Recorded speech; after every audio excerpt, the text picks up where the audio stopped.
Hello! Poker Face was in good form in episode 9. Let's have a look at all the details. Charlie has finally made it to New York on her East Coast trip. Leon is of course a New Yorker, and this episode is an homage to all things New York, giving a rather Woody Allen feeling with the soundtrack and the opening fonts and the bodega. There's also, of course, the very only murders in the building vibe, with those glorious apartments and the quirky neighbors, and the murder in the building. Let's start with the usual friends and family section to accommodate the many friends of Natasha Lyonne and or the frequent collaborators of Ryan Johnson that appear on the show. This time we get fellow New Yorker Awkwafina, with whom Lyonne has collaborated in the past, having directed and having done a cameo in an episode of Awkwafina's Nora from Queens Comedy Central show. There were also reports of Lyonne also collaborating with Alia Shawkat on a TV series for Amazon called Desert People that Shawkat would write, but which, as far as I can tell, hasn't been put into production yet. She was great here as the absolutely menacing con woman, and never before have I rooted so much for a poker face murderer to get caught. And I thought it was particularly cold that when she was plotting the murder of Awkwafina, the song Dreamer of Penny Lane was playing, and again after she thought she had killed Charlie. One of our guests is a retired professor of poetry, and hence the episode is full of poetry. It begins with the meet-cute between her and the murderer, where they paraphrase lines from This Is Just to Say, one of the most famous poems of William Carlos Williams, an American modernist poet and physician. The next reference is by our own Charlie, when she paraphrases Tennyson, the poem The Charge of the Light Brigade, while talking to the lady that peeled potatoes by the entrance. I guess I will feel very uncultured going to the supermarket later not quoting poetry. Our erudite murderess then tries to console Nana Ann after the death of her granddaughter by quoting One Art by Elizabeth Bishop, an American award-winning poetess of the 20th century.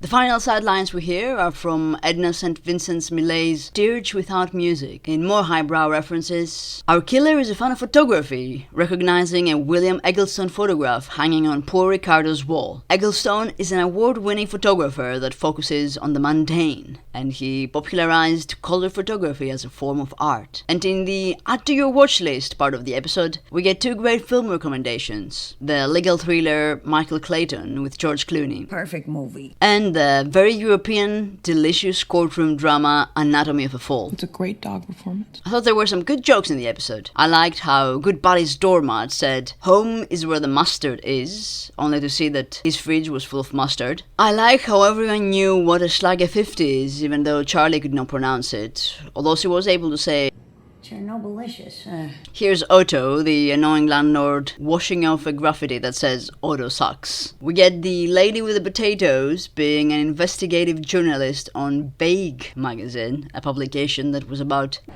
This and that.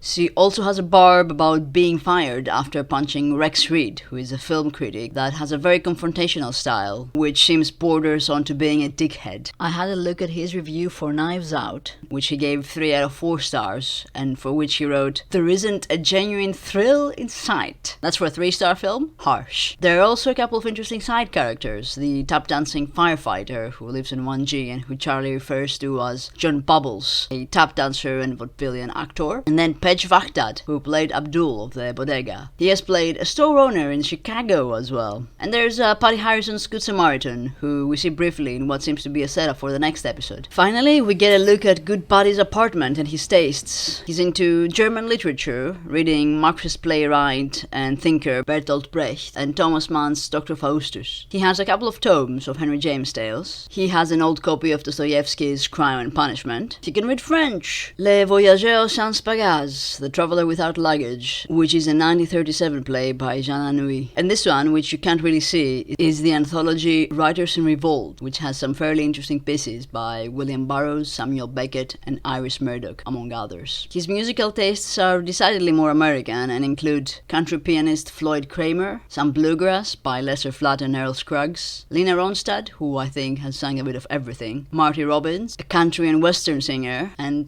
Black Gold? I don't know what that is. Does anybody know? And of course Elvis. He has 2 VHS boxes that we can see, the classic 75 Robert Altman film Nashville, and a more eclectic choice, 2 Lane Blacktop, which is a road movie that followed the success of Easy Rider, which feels very on brand for Good Buddy. At this stage, I think that there will not be any ulterior game for his character, and that he's just someone to have chats with Charlie and facilitate the plot with his handy empty Queen's flat. And I think that's it for me. Let me know if I've missed anything, and if you enjoyed this, consider liking and subscribing. subscribing. As always, thanks for watching.